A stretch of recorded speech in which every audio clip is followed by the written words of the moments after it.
கொடைக்கானலில் கடந்த ஒரு மாதத்தில் மட்டும் 70க்கும் மேற்பட்டோரை தெரு நாய்கள் கடித்திருப்பதால் பொதுமக்கள் வீதியில் நடமாடவே அச்சம் தெரிவிக்கின்றனர். அது குறித்து விவரிக்கிறது இந்த செய்தி தொகுப்பு. பார்ப்பதற்கு அப்பாவி போல் இருக்கும் நாய்கள் கூட திடீரென ஆக்ரோஷமாக மாறினால் யாராக இருந்தாலும் அலறியடித்துத்தான் ஓட வேண்டும். முன்பெல்லாம் தெருவில் விரல் விட்டு எண்ணும் எண்ணிக்கையில்தான் நாய்கள் இருந்தன. தற்போது தெருக்களில் நாய்களை கூட்டம் கூட்டமாகத்தான் பார்க்க முடிகிறது. சுற்றுலா பயணிகள் அதிகம் குவியும் கொடைக்கானலில் மட்டும் கடந்த ஒரு மாதத்தில் 70க்கும் மேற்பட்டோரை தெருநாய்கள் கடித்துள்ள சம்பவம் அதிர்ச்சியை ஏற்படுத்தியுள்ளது. ஒவ்வொரு தெருவிலும் 20க்கும் மேற்பட்ட நாய்கள் சுற்றிக் கொண்டிருப்பதால் கையில் கம்பு மற்றும் குச்சியுடன் ஒருவித அச்சத்துடனே பொதுமக்கள் நடந்து செல்லும் நிலை ஏற்பட்டுள்ளது. பள்ளி குழந்தைகள் முதல் முதியவர்கள் வரை பாரபட்சமின்றி அனைத்து தரப்பினரும் நாய்க்கடிக்கு உள்ளாகியுள்ளனர். தெரு நாய்களின் இனப்பெருக்கத்தை கட்டுப்படுத்த மாவட்ட நிர்வாகமும் ப்ளூ கிராஸ் அமைப்பும் இணைந்து நடவடிக்கை எடுக்க வேண்டும் என்பதே மக்களின் கோரிக்கையாக உள்ளது.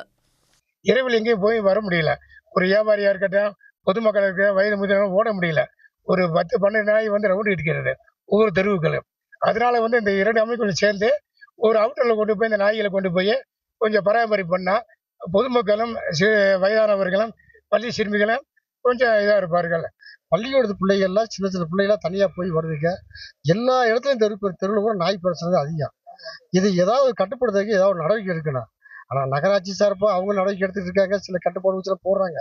ஆனா அதையும் மீறி நாய் அதிகமா இருக்கு. பிறந்த நாய்க்குட்டியை ஆசை ஆசையாய் வளர்ப்பவர்கள் கூட அது வளர்ந்த பின்பு தெருவில் நிற்கதியாய் விட்டுச் செல்வதாக விலங்குகள் நல ஆர்வலர்கள் கூறுகின்றனர். நாய்களின் குணாதிசயங்கள் மாற அது கூட காரணமாக இருப்பதாக அவர்கள் குறிப்பிடுகின்றனர். பாத்தீங்கன்னா தெருநாய்கள் மட்டும் நம்ம சொல்ல முடியாது. வீட்டுல வளர்த்து வெளியில விடுற நல்ல ஃபாரின் பிரீட்ஸுமே வெளியில விட்டுறாங்க. ஸோ அதை புதுசா உருவாகி அது தெருநாய்களா உருவாகிறப்ப அது எல்லாத்தையும் கடிக்குது. தெருநாய்களின் இனப்பெருக்கத்தை கட்டுப்படுத்துவதும் வீடுகளில் நாய் வளர்ப்பவர்கள் அவற்றை முறையாக பராமரித்தலும் மட்டுமே நாய்க்கடிக்கு தீர்வாக இருக்கும் என பொதுமக்கள் நம்புகின்றனர். உடனுக்குடன் செய்திகளை தெரிந்து கொள்ள சன் நியூஸ் பெல் ஐகானை கிளிக் பண்ணுங்க.